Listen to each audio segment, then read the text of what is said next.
Hello student, I am कमल शर्मा बेटा। तो आज हम देखते हैं क्लास 12th का सॉल्यूशन चैप्टर, जो सेकंड चैप्टर है उसका पार्ट 4 हम करेंगे। ठीक है, तो इसमें हमने प्रीवियसली क्या क्या कर लिया था वो थोड़ा सा बता देता हूँ। पहले प्रीवियस हमने कोलिगेटिव प्रॉपर्टी की थी, और कोलिगेटिव प्रॉपर्टी क्या होता है, you know about number of moles पे सॉल्यूट का डिपेंड करती है। सॉल्यूट के नंबर ऑफ मोल्स पे डिपेंड करती है, उसके नेचर पे डिपेंड नहीं करती है। और इनफाइनाइट अमाउंट ऑफ सॉल्वेंट होगा उसके अंदर, सॉल्यूशन के अंदर, तभी कोलिगेटिव प्रॉपर्टी शो करेगा। नाउ कोलिगेटिव प्रॉपर्टी 4 पढ़ी थी बेटा। ये फॉर्मूले जो मैंने लिखे हैं ये बहुत इंपॉर्टेंट हैं, क्योंकि न्यूमेरिकल सारे इसी पे ही बेस्ड है और ये यूज़ होंगे आगे। हमारा टॉपिक आएगा वांट ऑफ फैक्टर, ठीक है, तो उसमें ये फार्मूले सारे यूज़ होंगे, तो इसको ध्यान, इसीलिए मैंने दोबारा लिखे हैं। ये relative lowering of vapour pressure for colligative property है। पहली रिलेटिव लॉरिंग है, उसका इंपॉर्टेंट डेरिवेशन का फार्मूला ये है, और उसका मॉलिकुलर मास निकालने का फार्मूला ये है। Now elevation in boiling point, ये हमने पिछले लेक्चर में कर लिया था, इसलिए थोड़ा सा रिवीजन टाइप में कर रहे हैं हम। तो इसमें जो है आपका डेल्टा टी बी निकालने का फार्मूला ये है, एलिवेशन इन बॉइलिंग पॉइंट निकालने का, और यहाँ पे मोलर मास निकालने का फार्मूला ये हो जाएगा। डेल्टा टी बी का फार्मूला ये भी होता है T2 माइनस T1। ये क्या है, बॉइलिंग पॉइंट ऑफ सॉल्यूशन है T2, और ये क्या है, बॉइलिंग पॉइंट ऑफ सॉल्वेंट है। Now depression in freezing point, freezing point का डेरिवेशन ये है। इसका मॉलिकुलर मास निकालने के लिए फार्मूला क्या रहेगा, इसका मॉलिकुलर मास निकालने के लिए फार्मूला ये रहेगा भाई, ठीक है, फार्मूला ये रहेगा मॉलिकुलर मास निकालने के लिए। और उसके बाद है ऑस्मोटिक प्रेशर, ऑस्मोटिक प्रेशर का डेरिवेशन है ये पूरा डेरिवेशन है यहाँ तक, ये पूरा डेरिवेशन में यूज़ होंगे, और मॉलिकुलर मास निकालने का फार्मूला ये रहेगा। नाउ बेटा अब हम करते हैं पार्ट 4। पार्ट 4 में हम पढ़ेंगे जो ये जो पार्ट है आइसोटोनिक, हाइपरटोनिक और हाइपोटोनिक, ये ओस्मोसिस के ही जो है पार्ट मान लीजिए इनको, ठीक है, ओस्मोसिस में ही आते हैं ये। ओस्मोटिक प्रेशर को ये एक्सप्लेन करते हैं, ठीक है। ये क्या कह रहा है, आइसोटोनिक सॉल्यूशन क्या होता है, an isotonic solution is refer to a two solution having their a same osmotic pressure. दो ऐसे सॉल्यूशन जिनका सेम ऑस्मोटिक प्रेशर होगा, ठीक है, across their a semi permeable membrane, पूरी सेमी परमेबल मेम्ब्रेन में, when temperature and concentration of solution same, जब temperature और कंसंट्रेशन सॉल्यूशन की हम क्या रखेंगे, सेम रखेंगे, तो इस टाइप के सॉल्यूशन को कहते हैं आइसोटोनिक। मतलब जिनका ऑस्मोटिक प्रेशर सेम रहेगा उसको आइसोटोनिक सॉल्यूशन बोलेंगे। नॉर्मल सलाइन किसे बोलते हैं, when the concentration of NaCl in A solution, solution कौन सा लेंगे, ब्लड का देख रहे हैं, कोई और भी हो सकता है लेकिन मेनली ब्लड का लेंगे हम, इस 0.9, अगर जो सॉल्यूशन की जो है कंसंट्रेशन है NaCl की वो 0.9 कंसंट्रेशन है, मास बाय वॉल्यूम, मतलब जैसे वॉल्यूम ले लिया हमने 1 लीटर, तो 1 लीटर में कितना हमारा मास ये होगा, तो मास बाय वॉल्यूम हो गया, ठीक है। नाउ सॉल्यूशन का वॉल्यूम है, और बेटाइए now that is known as normal saline and that is also called isotonic solution. इसे हम आइसोटोनिक सॉल्यूशन भी कह देंगे इस कंसंट्रेशन पे, ठीक है, क्योंकि ऑस्मोटिक प्रेशर इस कंसंट्रेशन पे बराबर हो जाएगा। Now if we have their solution have a different osmotic pressure, then the solution having their higher osmotic pressure is said to be hypertonic solution। मतलब कि दो डिफरेंट, सेम होगा तो वो आइसोटोनिक हो जाएगा, ठीक है, लेकिन डिफरेंट होगा और दो डिफरेंट होंगे, और डिफरेंट में जिसका हायर ऑस्मोटिक प्रेशर होगा वो हमारा हाइपरटोनिक होगा, और जिसका हायर नहीं होगा, लेस होगा, वो हमारा हाइपोटोनिक होगा। ये ध्यान रखना है, थोड़ा सा डिफरेंस है इन दोनों में, तो ये छोटा सा डिफरेंस था बेटा इसमें। Now the solution having the concentration greater और less than 0.9% mass by volume, अगर जो 0.9 से जो सॉल्यूशन की जो कंसंट्रेशन, सॉल्यूशन माने ब्लड की बात कर रहा है, ये ब्लड में 0.9 से कंसंट्रेशन या तो ज़्यादा होगी या कम होगी, तो ये नॉट फॉर सेफ नहीं होती है ह्यूमन बॉडी के लिए। For example NaCl of solution less concentration, that is अगर जो NaCl सॉल्यूशन की बॉडी के अंदर लेस कंसंट्रेशन हो जाएगी, कंसंट्रेशन क्या हो जाएगी, कम हो जाएगी, ठीक है, द हाइपरटोनिक बन जाएगा, वो क्या बन जाएगा, हाइपरटोनिक।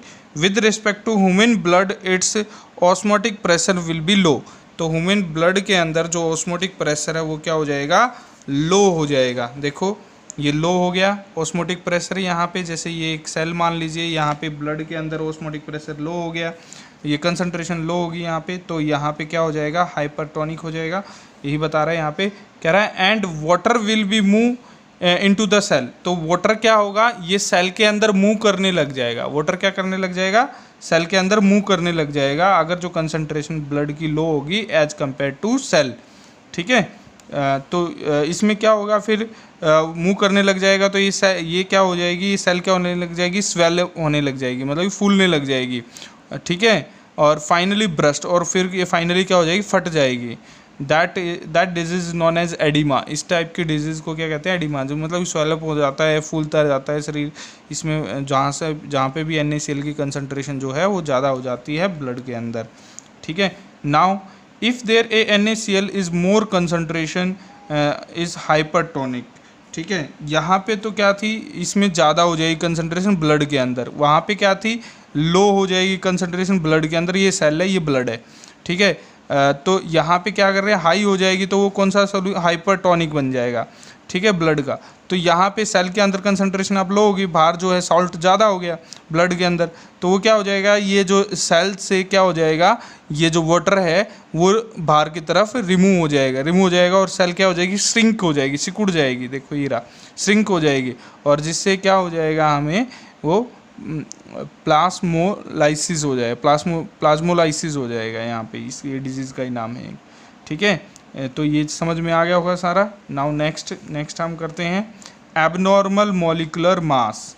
एबनॉर्मल मॉलिक्यूलर मास क्या होता है, it is there a difference in the molecular mass of theoretical value and molecular mass of calculated by the colligative property. मतलब एक तो वो मॉलिक्यूलर मास है जो थ्योरेटिकल है, जो आपको गिवन होगा, और एक वो है जो आपने कॉलिगेटिव प्रॉपर्टी के अभी फार्मूले किए थे पीछे, उनसे निकाला है। तो उनमें जो डिफरेंस आ जाता है मॉलिक्यूलर मासेस के बीच में, उसे ही कहते हैं एबनॉर्मल मॉलिक्यूलर मास। ठीक है, abnormal molecular, it is because by there association and dissociation of electrolyte. ये जब इलेक्ट्रोलाइट होगा, जब या तो एसोसिएट होगा या डिसोसिएट होगा, तब आएगा ये। ठीक है, जैसे NaCl है, NaCl का हम एक एग्जांपल लेके चल रहे हैं NaCl का। जैसे थ्योरेटिकल जो मास है, थ्योरेटिकल जो निकालते हैं हम सिंपल मास, वो 58.5 है, लेकिन कॉलिगेटिव प्रॉपर्टी से हमने कैलकुलेट करके निकाला, वो आया 60। तो इन दोनों का जो 60 और 58.5 का जो डिफरेंस होगा, that difference is known as abnormal molecular mass. ठीक है, ये एग्जांपल से भी समझा दिया मैंने। नाउ नेक्स्ट हम चलते हैं बेटा van't Hoff factor. Van't Hoff factor आ जाएगा, ये रहा वांट ऑफ फैक्टर, बहुत इंपॉर्टेंट टॉपिक है वांट ऑफ फैक्टर। ठीक है, van't Hoff factor required to removing the error of abnormal molecular mass of colligative property. अब जब वो एरर आ रहा था मास में, तो जो कॉलिगेटिव प्रॉपर्टी में जो वैल्यू निकाल रहे थे, जैसे हम ऑस्मोटिक प्रेशर की वैल्यू निकालते हैं, डिप्रेशन फ्रीजिंग पॉइंट की वैल्यू निकालते हैं, तो उस एरर के कारण वो वैल्यू भी गलत आ रही थी। तो उस वैल्यू को करेक्ट करने के लिए वांट ऑफ फैक्टर की ज़रूरत पड़ी। ठीक है, और वो करेक्ट कैसे हो सकती थी, जब एबनॉर्मल मॉलिक्यूलर मास का जो एरर है वो रिमूव हो जाए। ठीक है, तो इसके लिए want Hoff factor explain by these formulas. इस फार्मूला से, ये फार्मूला इसकी डेफिनेशन भी है बेटा, आपसे डेफिनेशन आ जाए तो सिंपल से ये बोल देना है, ये रेशियो बोल देना, it is the ratio of molecular normal molar mass upon observed molar mass. ये इसकी डेफिनेशन भी है, MO कर देना यहाँ पे, ऑब्जर्व्ड मोलर मास को लिखते हैं ऐसा। नाउ वांट ऑफ फैक्टर ये भी होता है observed value of colligative property and normal value of colligative property, ये भी डेफिनेशन है। तीसरी डेफिनेशन क्या है, number of particle after the association upon number of particle before the association और डिसोसिएशन। मतलब जब नंबर ऑफ पार्टिकल, जब आफ्टर एसोसिएशन और डिसोसिएशन, मतलब कि जब एसोसिएशन डिसोसिएशन हो चुका है तो उसके बाद टोटल नंबर ऑफ पार्टिकल देखने हैं। यहाँ टोटल लिख देना, टोटल देखते हैं बेटा हम, मतलब टोटल का मतलब है हम रिएक्टेंट के भी देखते हैं और प्रोडक्ट के भी देखते हैं। ठीक है, और इसमें number of particle before the association और डिसोसिएशन, तो इसमें केवल रिएक्टेंट के देखते हैं, क्योंकि प्रोडक्ट तो बनेगा ही नहीं। ठीक है, एसोसिएशन और डिसोसिएशन नहीं होगा तो प्रोडक्ट बनेगा ही नहीं, तो हम रिएक्टेंट के देखेंगे यहाँ पे number of particle. Now next ये तो थे फॉर्मूले वांट ऑफ फैक्टर के फॉर्मूले भी, और वांट ऑफ फैक्टर की एक किस्म से डेफिनेशन भी थी ये, ठीक है। Now introduce the want Hoff factor in modify there A colligative property of following. अब कॉलिगेटिव प्रॉपर्टी में ये वांट ऑफ फैक्टर कैसे यूज़ किया गया, कुछ नहीं करना है बेटा, ये आई लगा देना है आगे वांट ऑफ फैक्टर का, ये हमने यूज़ कर लिया है इसमें। इससे क्या होगा, वो एरर जो आ रहा था वो रिमूव हो जाएगा, ठीक है। ऐसे ही आपका एलिवेशन बॉइलिंग पॉइंट में है, आई से मल्टीप्लाई कर देना है। ऐसे डिप्रेशन फ्रीजिंग पॉइंट में है, फॉर्मूले को आई से मल्टीप्लाई कर देना है। ऐसे ही आपका ऑस्मोटिक प्रेशर में है, आई से मल्टीप्लाई कर देना है, ठीक है। Now degree of association, degree of association dissociation है। डिसोसिएशन का मतलब क्या होता है, डिसोसिएशन टूटना है, और डिग्री का मतलब ये होता है फ्रैक्शन जो आता है जो रिएक्टेंट मॉलिक्यूल्स के बीच में और जो सॉल्यूशन के बीच में, ये फ्रैक्शन होता है बेटा। फ्रैक्शन क्या होता है, it is the fraction of molecules total number of association, that is known as, जितना भी फ्रैक्शन आ जाएगा, जितना भी मॉलिक्यूल एसोसिएट हुआ है, डिसोशिएट हुआ है, उसके बीच में जो फ्रैक्शन आ रहा है that is the degree of dissociation. अब डिग्री ऑफ डिसोसिएशन को अल्फा से रिप्रेजेंट करते हैं। अब इसको देखना कैसे कैसे निकालते हैं बेटा, ध्यान से सुनना। जैसे हम डिसोसिएशन की बात कर रहे हैं, तो ये कोई ए है और ये एन नंबर में टूट गया है, ये डिसोशिएट हो गया है, टूट गया है। तो हम पहले तो मानेंगे इनिशियली जो कंसंट्रेशन है ए की रिएक्टेंट की, वो जो है वो क्या है, हमारी 1 है, ठीक है। और ये एन नंबर में टूट गया, तो इनिशियल में तो ये टूटा नहीं है, आफ्टर द इक्विलिब्रियम या आफ्टर द डिसोसिएशन, यहाँ पे लिख देना है आफ्टर डिसोसिएशन, ठीक है। आफ्टर डिसोसिएशन क्या हो जाएगा, ये अल्फ़ा टूट जाएगा, तो अल्फ़ा टूट गया तो ये 1 माइनस अल्फ़ा हो जाएगा, और यहाँ पे क्या बन गया, ये एन अल्फ़ा बन गया, क्योंकि एन नंबर में टूटा है और अल्फ़ा टूटा है, तो ये एन अल्फ़ा बन जाएगा यहाँ पे, ठीक है। Now where is number, N is the number of particle, N क्या है, नंबर ऑफ पार्टिकल, जो ये नंबर ऑफ पार्टिकल है हमारे, the total number of particle after their dissociation. तो टोटल नंबर के इसके रिएक्टेंट के भी और प्रोडक्ट के भी, यही चीज़ मैं बता रहा था वहाँ पे फॉर्मूले में। तो 1 minus alpha plus N alpha, ठीक है, क्योंकि ये रिएक्टेंट प्रोडक्ट सम अप कर दिया है मैंने और कुछ नहीं किया है। इसमें एक छोटी सी बात ये है, ये आगे भी पता लग जाएगा वैसे, एसोसिएशन और डिसोसिएशन, नो एसोसिएशन और कोई भी एसोसिएशन और डिसोसिएशन नहीं होगा तो जो वांट ऑफ फैक्टर है आई की वैल्यू 1 रहेगी। अगर जो एसोसिएशन होगा तो आई की वैल्यू 1 से कम होगी, डिसोसिएशन होगा तो 1 से ज़्यादा होगी आई की वैल्यू, ठीक है। नाउ ये चीज़ आपको आगे भी मिल जाएगी, अभी देख लेना थोड़ी देर में ही। तो ये क्या कह रहा है, i is equal to number of particle after their dissociation upon number of particle before dissociation, ठीक है। तो यहाँ पे क्या हो जाएगा, आई इज इक्वल टू, ये आफ्टर द डिसोसिएशन हमने सम अप किया था नंबर ऑफ पार्टिकल का, ये कर रखा है, इसी को ही यहाँ पे रखा है वैल्यू। और बिफोर द मतलब कि जब तक रिएक्शन नहीं हुई है, डिसोसिएशन नहीं हुआ है, तो उस टाइम पे इनिशियली हमने 1 मान के चला था, तो 1 से क्या कर दिया, डिवाइड कर दिया, ठीक है। तो यहाँ पे ये चीज़ आ गई हमारी, ठीक है। नाउ इसको क्या किया, अब हमने यहाँ से क्या किया है, हमने इसमें जो है ये 1 को इधर लेके गए हैं, तो यहाँ पे 1 इससे मल्टीप्लाई होके यही रह जाएगा। यहाँ पे क्या किया है, मैंने अल्फ़ा को कॉमन ले लिया, यहाँ से ये अल्फ़ा को कॉमन लिया, तो ये क्या रह जाएगा हमारा, यहाँ पे अल्फ़ा कॉमन आ गया, तो यहाँ पे ये 1 माइनस 1 और m हो जाएगा। -1 को मैंने पीछे रख लिया, तो आगे पीछे लिख सकते हो, उससे कोई दिक्कत नहीं है। तो ये वैल्यू आ गई। अब इस 1 को मैं इस साइड लिया है, तो ये माइनस में हो जाएगा, ये 1 क्या हो गया, इस साइड माइनस में हो गया। और डिग्री ऑफ डिसोसिएशन निकालने के लिए इसको इस साइड लेके जाऊंगा। जैसे मैं एक चीज़ बता देता हूँ आपको, जैसे ये कुछ ऐसे है, i माइनस 1, ये वाला 1 इधर आ गया, इज इक्वल टू n, ठीक है, n है भाई, ये नंबर ऑफ पार्टिकल यहाँ पे m लिख रहा है, n है ये यहाँ पे, ठीक है, क्योंकि हम n लेके चले थे, तो n लिखना, आप यहाँ पे भी n लिखना, ठीक है, क्योंकि ये n लेके चले थे हम, ठीक है। तो यहाँ पे क्या हो जाएगा, ये जो है हमारा क्या बचा इस साइड, n-1 और ये अल्फ़ा बचा यहाँ पे, ये सिचुएशन आ जाएगी। ये 1 अगर जो इस साइड आ गया तो यहाँ पे क्या होगा, यहाँ पे कुछ नहीं किया, इसको ये मल्टीप्लिकेशन में यहाँ पे इस साइड आएगा, जब ये इस साइड आएगा तो डिवाइड में चला जाएगा, तो कुछ ये सिचुएशन बन जाएगी हमारी, ठीक है। अब क्या करूँगा मैं, ये वन टॉप फैक्टर की वैल्यू रख दूंगा और आई जो था हमारे पास हमने पीछे निकाला था, आई इज इक्वल टू क्या था, M O by M, sorry M N by M O.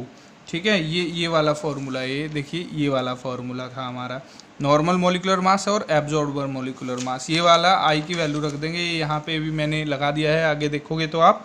ठीक है, तो ये आई की वैल्यू अब ये उस फॉर्मूले में पुट कर दी जो हमने पीछे निकाला था, ये वाला जो फॉर्मूला था इसमें आई की वैल्यू पुट कर दी है यहाँ पे। ठीक है, ये फॉर्मूला मैं फिर से लिख देता हूँ यहाँ पे, आई माइनस वन और N minus one is equal to, ये हमारा अल्फ़ा था। यहाँ पे आई की वैल्यू, ये वैल्यू यहाँ पे पुट की है तो ये चीज़ आ गई है।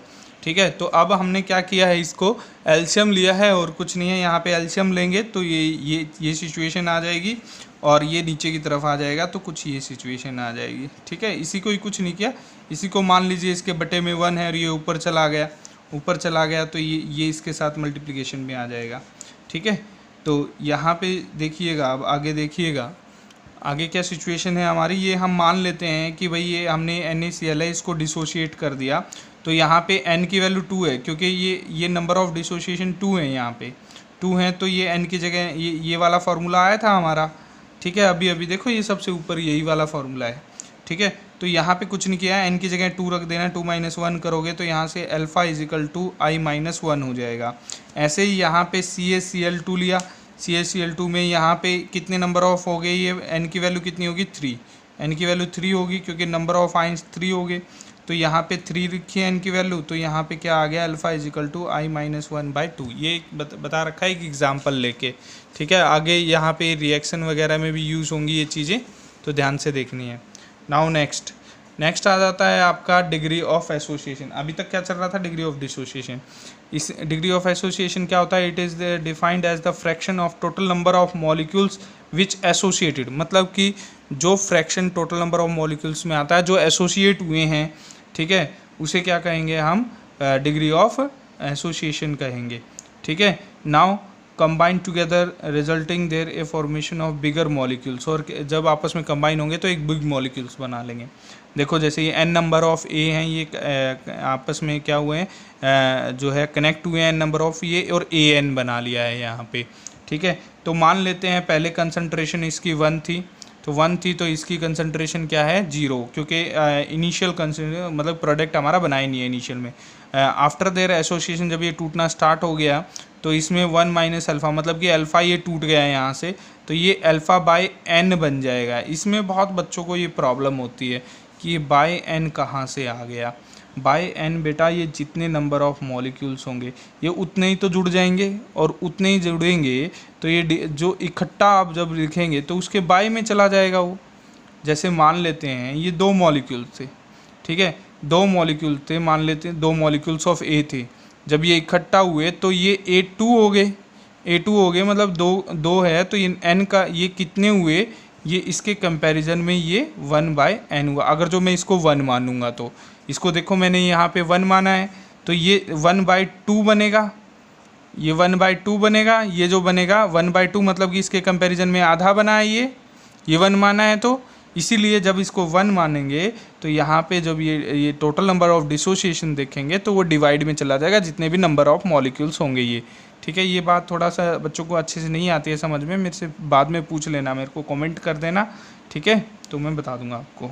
नाउ नेक्स्ट है total number of particle after their association मतलब क्या किया है, इसको ऐड किया है। टोटल नंबर देखेंगे भाई, जैसे वहाँ पे ऐड किया था डिसोसिएशन वाले में, ऐसे ही एसोसिएशन वाले में ऐड कर दिया। आई निकालने के लिए number of particle after their association और number of particle before the association, ये आई निकालने का फॉर्मूला था। तो हमने जब ऐडअप किया टोटल को, जो ये आफ्टर द एसोसिएशन ये था टोटल, और बिफोर हमने 1 मान के चले थे तो डिवाइड में 1 कर दिया हमने। ठीक है, तो ये ऐसे आ गया। अब इसमें क्या किया, इसमें भी वही है, अल्फ़ा कॉमन ले लिया, वैसे ही है बिल्कुल as it is, alpha common ले लिया, इस 1 को इधर लेके गए तो ये i माइनस 1 हो जाएगा, और ये अल्फ़ा, हमें तो अल्फ़ा निकालना है तो ये मल्टीप्लिकेशन में इधर लेके जाओगे तो डिवाइड में चला जाएगा। कुछ इस टाइप की सिचुएशन आके खड़ी हो जाएगी हमारे पास। ठीक है, इसका जब एल्शियम लेंगे तो कुछ इस टाइप से आ जाएगा, इसको घुमाएंगे तो ये n ऊपर चला जाएगा, यहाँ पे जो आई की वैल्यू हो ग्रेटर देन 1 हो गई, यही चीज़ बताई थी मैंने, डिसोसिएशन में आई की वैल्यू ग्रेटर देन 1 हो जाएगी, एसोसिएशन में आई की वैल्यू लेस देन, क्यों? क्योंकि ये देखो 1 से सब्ट्रैक्ट कर रहे हैं, इसका मतलब क्या होगा, ये ज़्यादा रहेगा इससे, ठीक है, और यहाँ पे ये लेस हो जाएगी, इससे आई की वैल्यू लेस हो जाएगी 1 से, ठीक है। तो ये चीज़ ध्यान रखना, ठीक है। नाउ नेक्स्ट जो है उसके बाद आ जाते हैं, हम कुछ नहीं किया उसके बाद हमने मॉलिक्यूलर फार्मूला वो जो हमारा फार्मूला था वो पुट किया है यहाँ पे, ठीक है। जो फार्मूला था हमारा पीछे, normal molar mass upon observed molar mass, normal molar mass को हमने mn लिखा था, ऑब्जर्व्ड मोलर मास को mo लिखा था, ठीक है। तो ऐसे भी लिख सकते हैं हम इसको, ये लिख दिया यहाँ पे। तो यहाँ पे जो हमने पीछे फार्मूला किया था ये वाला फार्मूला था, इस वाले फार्मूले में हमने क्या किया, इसको अलग रख दिया और इसको मल्टीप्लिकेशन में इसको अलग रख दिया। तो इसको अलग रखेंगे तो आई की वैल्यू रखेंगे, यहाँ पे आई की वैल्यू ये है -1, ये रख दिया। ये जो फॉर्मेट है ये थोड़ा सा अलग रख दिया, मल्टीप्लिकेशन में ये अलग रख दिया, यहाँ पे इसका एलसीएम लिया तो ये आएगा यहाँ पे, ठीक है।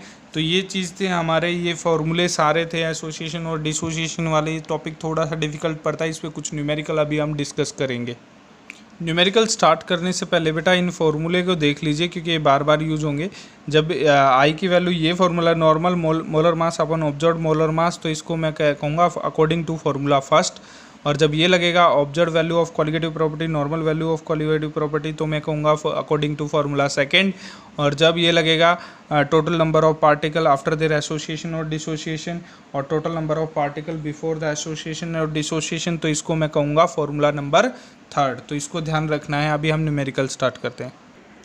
नाउ देखिए बेटा, इसमें फर्स्ट न्यूमेरिकल में इसमें क्या किया है, वांट ऑफ फैक्टर निकालना है। यहाँ पे कह रहा है 0.1 moles of their is sugar was dissolved in 1 kg of water, ठीक है, and depression in freezing point was found to be 0.186 kelvin. ये आपको डिप्रेशन इन फ्रीजिंग पॉइंट दे दिया है, ठीक है, गिवन है ये वैल्यू, ठीक है। तो इसको क्या कहेंगे हम, जो हमें गिवन होगा उसको कहेंगे हम, ये हमारा ऑब्जर्व्ड कॉलिगेटिव प्रॉपर्टी कहेंगे, मतलब इसको, ठीक है ना। ऑब्जर्व्ड कॉलिगेटिव प्रॉपर्टी का मास ये है हमारा, ठीक है, डिप्रेशन इन फ्रीजिंग पॉइंट, ठीक है। फिर क्या कह रहा है, what conclusion about would you draw about the molecular state of sugar, के एफ फॉर देयर वाटर, के एफ जो है वाटर के लिए 1.86 केल्विन किलोग्राम मोल इनवर्स, ये आपको के एफ की वैल्यू दे दी। तो के एफ की वैल्यू दे दी तो हम नॉर्मल जो है कॉलिगेटिव प्रॉपर्टी का जो है वो निकाल लेंगे हम, नॉर्मल कॉलिगेटिव प्रॉपर्टी निकालेंगे, मतलब डिप्रेशन इन फ्रीजिंग पॉइंट निकाल लेंगे।